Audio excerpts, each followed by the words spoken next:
My name is R. Crosby Lyles, and this is News from the Can. This is kind of a follow-up to Methane High. Pacific Blob shows methane release pattern. What's very interesting is back in 1988, there was a documentary about preventing the coming ice age. The first person to upload it was in February 9th, 2011 by JeridooTV, but he doesn't really give a whole lot of information. It was also uploaded by this cat here, Andy Caffrey, who claims to have worked on the project. So the Jeridoo version, JeridooTV, is more complete because he's got all this background information on it. You know, you can see the name of the production, and in the very beginning here he talks about publishers of this video are not responsible. The content claims content of the interviews. The video was first aired on BBC in 1988. Shortly after it went on the air, the British Ministry forced BBC to pull the plug on air. The producers of this documentary were fired and have been forced to admit of making a pure mockumentary. The video surfaced again a few years ago, and the old beta tapes have been digitized and spread on the web to educate people or at least make you think. So there's a couple of interesting things about this video. Again, the more complete version is on JeridooTV, which is the one I'm going to use here. But apparently this cat right here actually worked on the project. So, you know, you got to give him props, and he's got a lot more information in the description. So you're going to want to look at both of those. Both links will be in the description. This is interesting for a number of reasons. It's pretty complete about the 100,000-year ice age cycle. And most people out there watching this already know about this. And here it says, "You are here," which is the precipice. Apparently, interglacial periods, the period that we're in right now, are not the norm. Most of the time, the Earth is in a glacial period. You see right here, ice age lasts about 90,000 years, and then you get these little breaks for 10,000 years. Well, it's been 10,000 years since the last ice age, so apparently we're due for an ice age. This is interesting because this came out in 1988, and it has to do with the Hamaker Theory. John D. Hamaker, a mechanical engineer and agronomist, and Donald Weaver, who I knew in the Bay Area, had published the only book on the theory. So this predates Whitley Strieber and Art Bell and The Day After Tomorrow, and of course their book was The Coming Global Superstorm, which is what I referenced in my video, and this goes back even further than that. Their book came out in 1998, I believe, 1988, 99, somewhere in there, and this came out in 1988, and of course it's a theory that John D. Hamaker has had for quite a bit longer than that, I think since the 70s, and his theory basically says that the ice ages are a function of global warming, that they're a function of the greenhouse effect. What happens, according to him, is that the forests grow up. During the glacial periods, you have forest growth, and the forests eat up the nutrients in the soil, and that because of erosion and leaching from rain, that the forests basically use up the nutrients in the soil and they begin to die off. So that instead of consuming the carbon dioxide that's in the atmosphere, that they begin to put more carbon dioxide into the atmosphere, and it creates the greenhouse effect, which causes global temperatures to rise. And I would say that, that all sounds quite plausible, with the added notion that at the end point of that global warming episode is a methane release, like what we're seeing now, runaway methane release, that is followed by the massive cooling trend, so that the methane release is actually the end point of the process. You have global warming, which leads to methane releases, which leads to more global warming. It's a beginning of the methane feedback loop. So the methane feedback loop is the end point of this whole global warming scenario, this greenhouse effect global warming scenario. And at the end of that is the freeze. So the methane release is actually the trigger of the sudden onset ice age. And this 1988 production is the first place that you will see the notion of the rapid onset ice age, where it happens in a matter of, well, they say it happens in a matter of decades.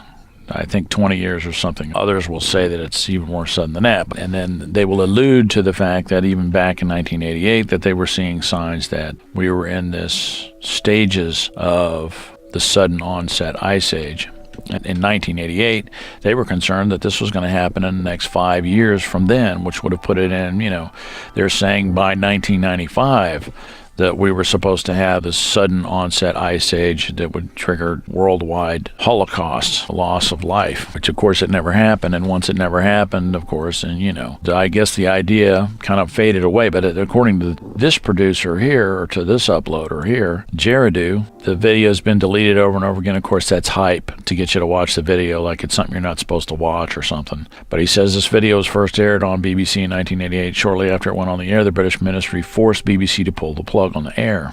Producers of this documentary were fired and have been forced to admit making a pure mockumentary. Then, of course, this idea resurfaces with Art Bell, and it may have even been written about in other books and things that the world has forgotten about.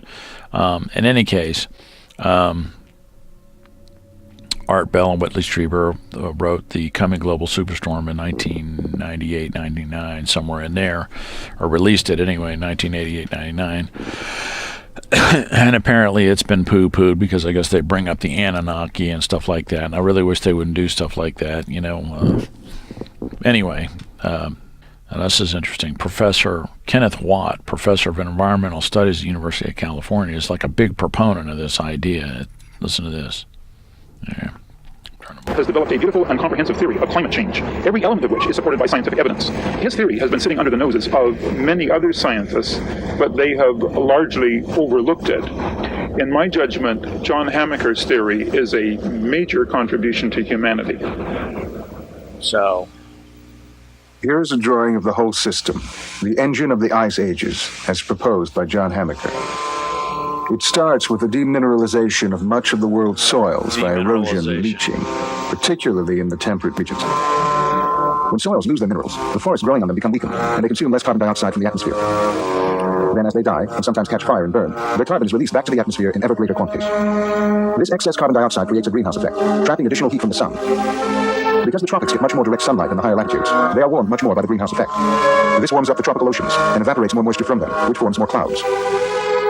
The increasing temperature difference between the poles and the tropics creates a larger pressure difference as the warm air rises and the cold air rushes in to replace it. This circulates the air faster and produces higher winds.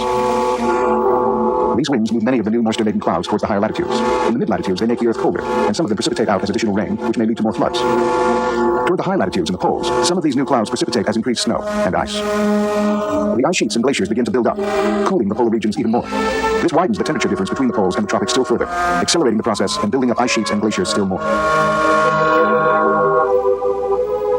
When large amounts of snow and ice build up in the polar regions, this added weight pressing down on the Earth's thin crust can cause slippages, which result in increasing numbers of earthquakes.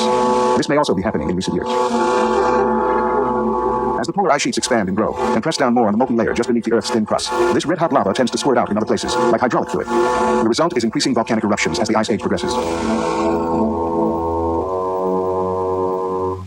These eruptions spew out a great deal of additional carbon dioxide, together with sulfuric and other gases that acidify soils and destroy more forests, which send still more carbon dioxide into the air. Some scientists think that volcanic eruptions have already been increasing dramatically in recent decades. Think of Mount St. Helens, Mount Etna, and El Chichon, to name a few just since 1982. That's in the 80s, so the ice age hadn't occurred yet. But what they were missing was the methane feedback loop. And they have no mention of it in here because nobody ever, I guess they didn't really think about it. And they don't even talk about methane that much here at all. I mean, they talk about it a little bit, about how raising cattle and so forth, produces methane, and that's a greenhouse gas and so forth and so on. But my thinking is this is what was missing back then. The missing piece that they didn't see was that the endpoint of this global warming scenario is that runaway methane cycle, and the endpoint of that is the sudden ice age. But something really interesting that this woman here is talking about. Of my neighbor, where there was no rock dust applied, almost nothing comes naturally. There are the old trees and sort of bare soil, needles covering the soil. Here, the variety comes back, and this means that new life comes. We just have to be patient and help Mother Nature to do it. Usually be rejuvenated by remineralizing their soil with finely ground gravel dust.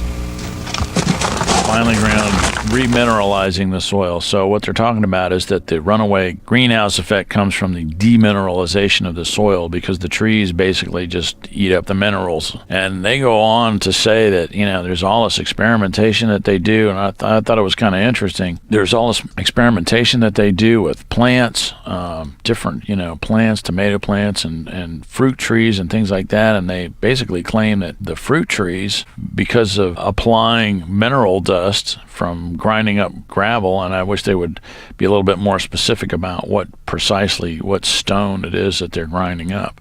But basically they're grinding up stone, and they're remineralizing the soil instead of using nitrogen fertilizers and things like that they say that this works even better than phosphate, nitrogen enhancing fertilizers and things like that this mineralization of the soil actually increases crop yields, increases fruit tree yields, considerably, and all this kind of stuff. And here what this is the deacidification of lakes, because some of you may not remember, may be too young to remember, that we used to have a real bad acid rain problem, and the acid rain was causing lakes and higher altitudes and latitudes to die. When they did, the lakes actually looked beautiful. They looked pristine. They would be blue-green, They would actually look like this water right here.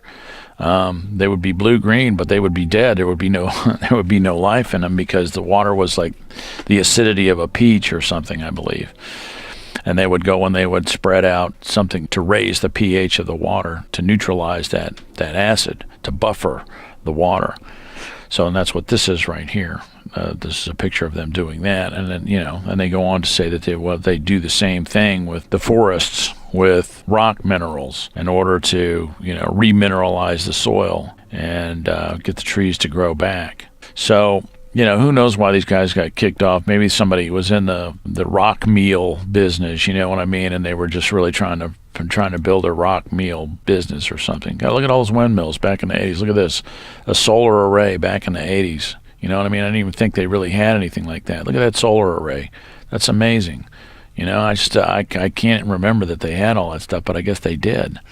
That's quite a bit of stuff to have back, in the 80s. And come to think of it, and now look at this guy. This is a guy filling a mail truck with natural gas way back then. So, I mean, how long ago was that? That's like almost 30 years ago, 30 years ago. And here we are, we're still holding our dicks. So, and some might think that, well, because we have this runaway methane cycle, that we don't really have to worry about it, which, I don't know. Things are going to get interesting, to say the least. And I'm going to get to that in a second here. So they're talking about, with on Ice Age, they're talking about sustainable living. So this is back in 1988, and this whole thing is about sustainable living and remineralizing the soil, and and getting back to the earth, and not containing our pollution and the greenhouse effect and all this stuff. So here you go. This is from mineralization. You see how small those carrots are there. And here, let's go back here for a second. Yeah, rock dust as fertilizer. And supposedly they got these outstanding results. It's, these apple trees are growing more apples and all this here. Let's get to the carrots. There you go. There's the carrots. There's little teeny carrots over here didn't get the rock dust, and these got the rock dust. So that's something I would like to look into. You know what I mean? Opinions are like assholes. Like I said, everyone's got one and it stinks. This guy here is talking about how he's, he rock dusted is in like Australia or something. He's talking about how he, they use rock dust on the grass, and his sheep are in better shape, and all kinds of crazy stuff. So that's kind of an interesting little thing, coming out of the 80s. Of course, not everything that came out of the 80s was worth a shit necessarily, but some of it was, and it's just maybe some forgotten thing, something that was buried by the fertilizer industry. And they talk about that. Wow, you don't want the fertilizer industry finding out about the rock dust thing. But that's something interesting that I'd like to look into. Anyway, the link is in the description about this piece here. There's a very interesting piece that I happened to stumble across. It's like YouTube, that you just find all these golden archived wonderful things on YouTube that are long forgotten but are really very interesting. Now, let's take a look at this real quick.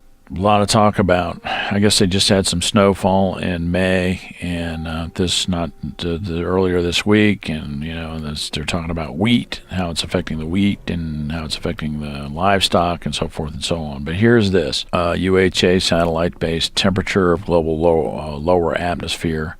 These data points here since 1979. I mean, it looks pretty conclusive that temperatures are steadily going up.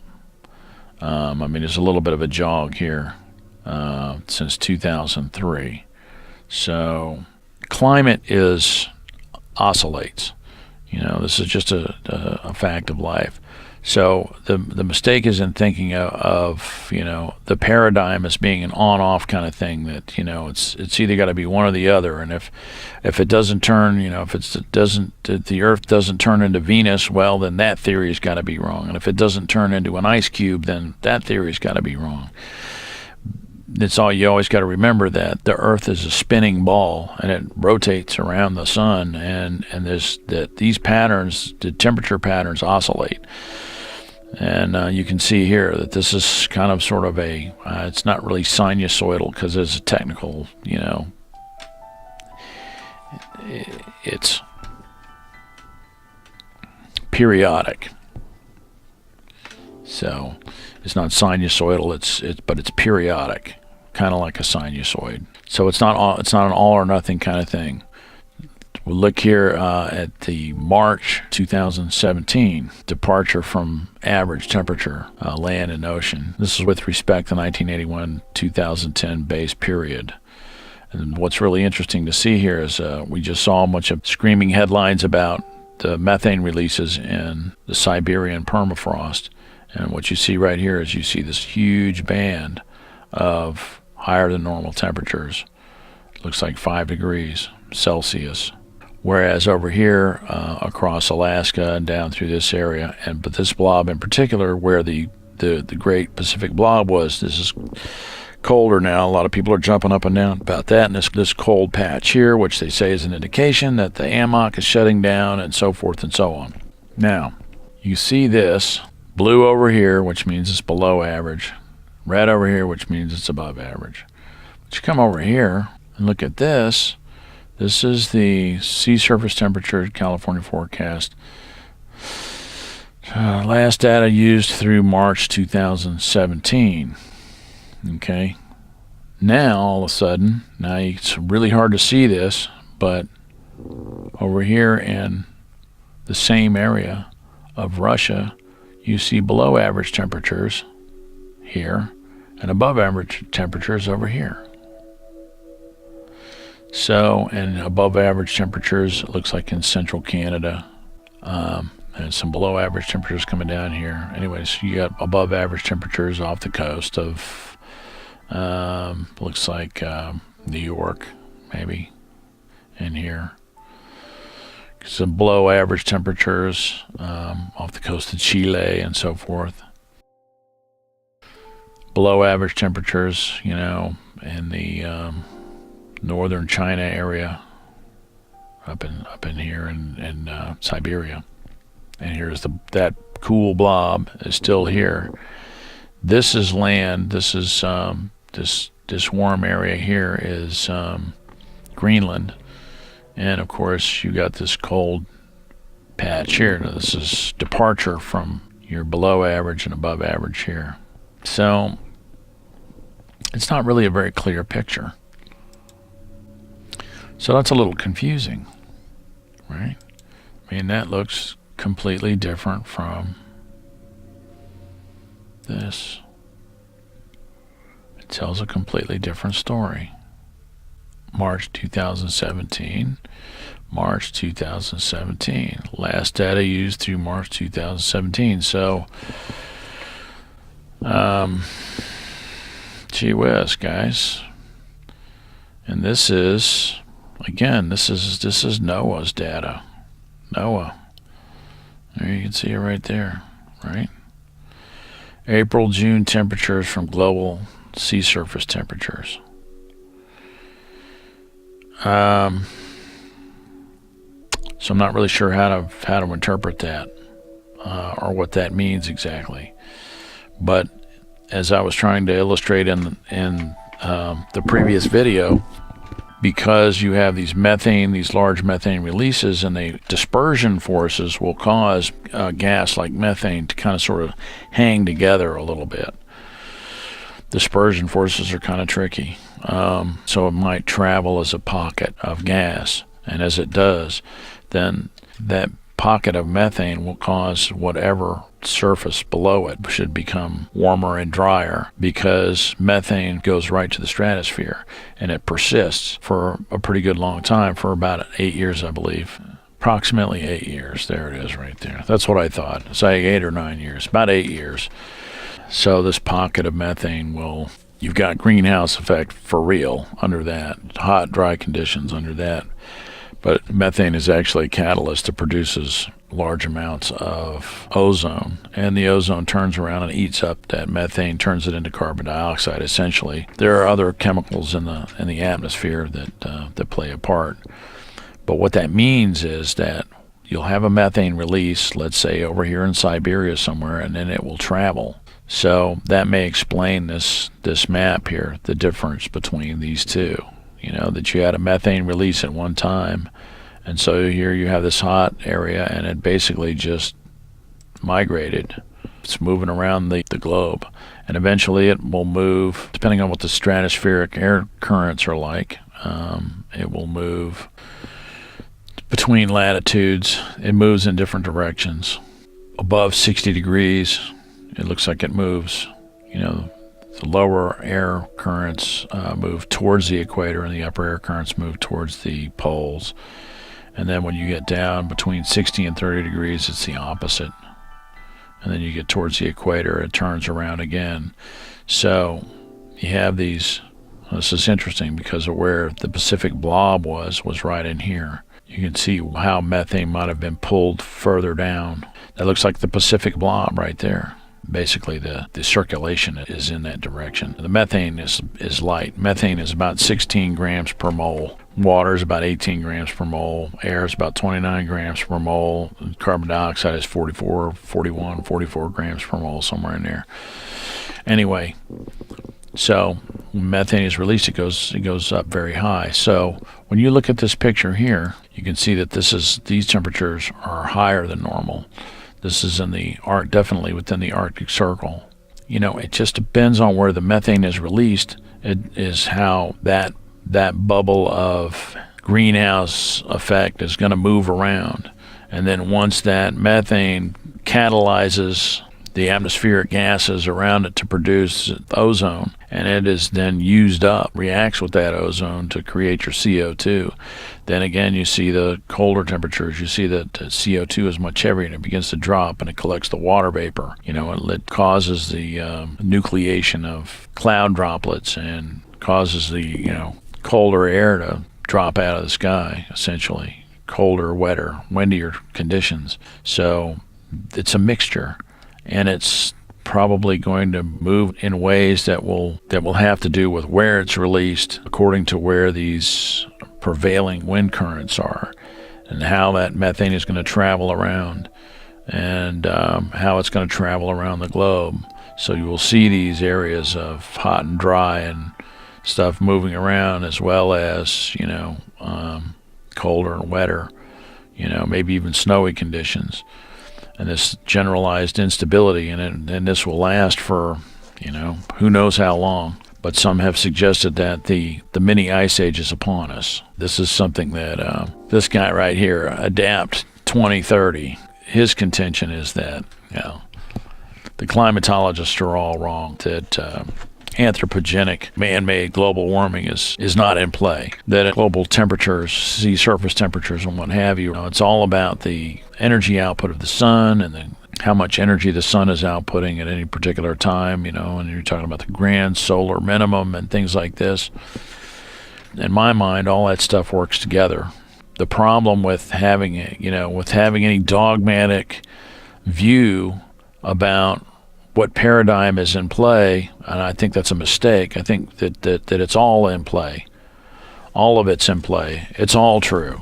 Anthropogenic global warming is a thing, and the grand solar minimum is a thing, and they are all in play. And the greenhouse effect, the naturally occurring greenhouse effect paradigm looks pretty reasonable to me, and I think that the end point of that is the methane runaway cycle, which is ended by an ice age. And just to reiterate, methane is not very soluble at all in water. It's my contention that atmospheric methane actually suppresses nucleation of water into cloud droplets and displaces water vapor.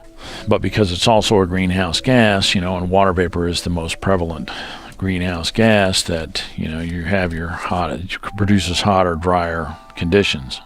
Whereas carbon dioxide attracts water. Carbon dioxide is very soluble in water, to the point that it's like 3.5 grams carbon dioxide per kilogram of water at 0 degrees Celsius. So basically what happens is cold water will just suck that carbon dioxide right out of the air. So when you have gobs and gobs of frozen precipitation, it just pulls that carbon dioxide out of the air, and then the whole thing shuts down. The whole runaway global warming shuts down. That's why I see it as the necessary end point. The whole methane thing is the necessary end point, because the whole paradigm is this sinusoid. See this peak here back in 1998 is followed by a below average peak. So that's why they call it forcing. When you have something that's oscillating, that has a snapback effect, you're forcing it so that you're increasing the amplitude. And at some point along the line, the amplitude saturates, that your feedback loops are balanced, essentially. So one of your feedback loops has got to take hold, and it has to be, because 2/3 of the earth is covered with water. So the water vapor feedback loop is a moderating feedback loop. And because 2/3 of the earth are covered with water, that has to win out eventually. Eventually, the reverse feedback, the cooling feedback loop has to win out because of the heat capacity of water and how much of it there is. You're just not going to run out of it. You'll end up with, the hotter that the surface of the earth gets, the hotter the sea surface temperatures get. You just end up with so much water vapor in the air that no sunlight can possibly get in, at which point, the whole thing has to shut down. Water vapor, rain, precipitation pulls carbon dioxide out of the air because it absorbs. Carbon dioxide is just incredibly, it's just readily soluble in water. Even at 100 degrees Fahrenheit, 40 degrees Celsius, you can still have 1 gram of carbon dioxide per kilogram of water. So it's complicated. The more I think about it, the way that it was stated in this previous vlog about being a wild ride, I think that's probably the best way that it could be characterized. It's not a black and white thing. It's not an all or nothing thing.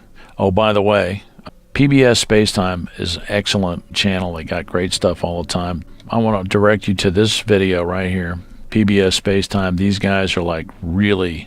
this guy, I forget how many PhDs this cat has, but he's got a bunch of them. And these guys, the material that they do can be pretty pedantic.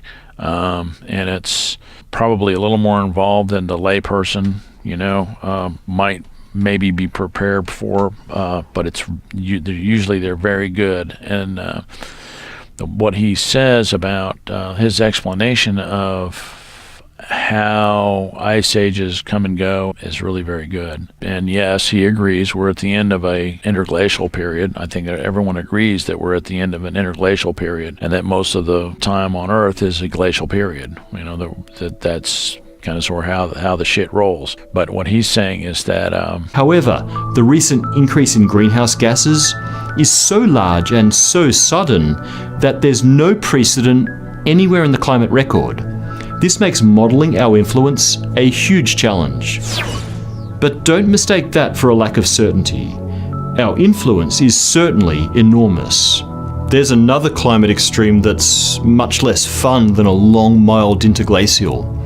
That's a sweltering greenhouse climate, like the one that dominated the Mesozoic when the dinosaurs roamed. Or, Venus. See you next week. Okay, that's Venus. They're pretty good. He's got a nice, tight sort of explanation, and I think that it's very important at this stage of the game not to dismiss academics and their hard-won credentials. Anyone who has a PhD, you got to take your hat off to them because I'm sure they work their ass off for it. In my mind, it's a mistake to dismiss someone's credentials out of hand. And the reason that people have a tendency to do that is because there's a belief out there, and I've heard it said many times, that people who are book smart don't have a lot of common sense, and there's a belief out there that common sense is more valuable than book smarts. Well, that's a narrative that doesn't really work. It's a false narrative, because my experience going through engineering school at the University of Florida is that, first of all, most PhDs that I ever ran into were very humble people, because as soon as you lose your humility, you lose your capacity to learn. If you think you know everything, then you can't learn anything. So part of learning and getting your PhD is being humble. And some of the smartest people I've ever met with a million PhDs, with several PhDs and so forth, are the most humble people you'd ever meet in your life. And that the reason that they seemingly don't have common sense is because the first step towards humility is being able to say the words, "I don't know." So, approaching, what seems to be simple problems to some people that they would just take action on. A lot of people, who have credentials, they stop for a second and they ask someone who has greater, experience with it, because because you become acclimatized to the idea that you don't know, that we don't know. That's the first thing that's the first thing that you have to say when you embark on any of these enterprises, to find out what's really going on. You have to say that you don't know first. You have to approach it with humility. Otherwise, you end up with confirmation bias and all of this kind of thing. You end up tainting the results of your own experimentation with your own bias. You have to be unbiased, and it's easier said than done. So these are things that are learned by people who have done experimentation and who have gotten results that are counterintuitive. You run into that. So somebody who spends their life swinging a hammer and stuff like that, they may not have that experience. And it's important to give people who have credentials their due. And it's equally important to think for oneself. I definitely think that that's true. But at times like these, it's not black and white. It's not all or nothing. What we're looking at. I wish they would, instead of calling it, they started calling it instead of global warming, they call it global climate change. And I would, my preferential term for it, me personally, is they should call it global climate instability. Would be a better term, because it's going to be nothing short of a roller coaster ride. It'll be hot in the wintertime at times, and it'll be super cold in the summertime. It will be a roller coaster ride. Academics, you want, it's like we want certainty. We want, absolute definition, and academics will, professional academics will hedge so much that it's almost kind of infuriating that we want to know, we want to be able to plan. We want to know what's going to happen with certainty, what's going to go down next, and they're always talking in terms of probabilities. And we think that this may happen, but there's a good probability that it will, but maybe it won't. So it just leaves a large margin there for people to make arguments for things that are just wrong in the face of overwhelming evidence. So again, the methane thing, the greenhouse effect, the global climate change issue, it's more complicated than just, when we think of it as being, we're either going to freeze to death or we're going to boil to death, and which one is it? And it's more complicated than that. If somebody comes out and they says, we're going to have an ice age, and then we have warmer than usual conditions, and they say, that's bullshit. Or if somebody says, we're all going to boil to death, and then we have a cold snap in the middle of the summertime, they say, you see, that's bullshit. getting into these black and white narratives is dangerous because it just produces too much confusion. It's an instability. It's a cyclical sine wave instability that ends in a generalized kind of fashion, but still that there is the threat that in this 1998 documentary that an ice age can come suddenly in the span of several years, and some would suggest that it can come suddenly in the span of several days, like as in the day after tomorrow. Anyway, I don't want to fearmonger either. I don't believe in that. I think that we're going to have an open and honest dialogue about it. Clearly, though, the the runaway methane feedback loop is in play, and that's not something that we have the ability to do anything about at this particular time. There's no amount of carbon dioxide cap and trade kind of shit you can do to moderate that. That's just going to play out. However it's going to play out, we're going to have to ride it out and see what happens, because nobody really knows. Nobody really knows. It's going to be funky, but nobody really knows what it's going to be like. And the bottom line is we're going to have to pull together to survive. We're going to have to pull together, and we're going to have to really kind of sort of put the good of the planet ahead of greed and fear, because greed and fear is what's really killing us. Anyway, that's it. My name is R. Crosby Lyles. Thanks for watching, and thanks for your support. I love you guys. Thanks. See ya. News from the can.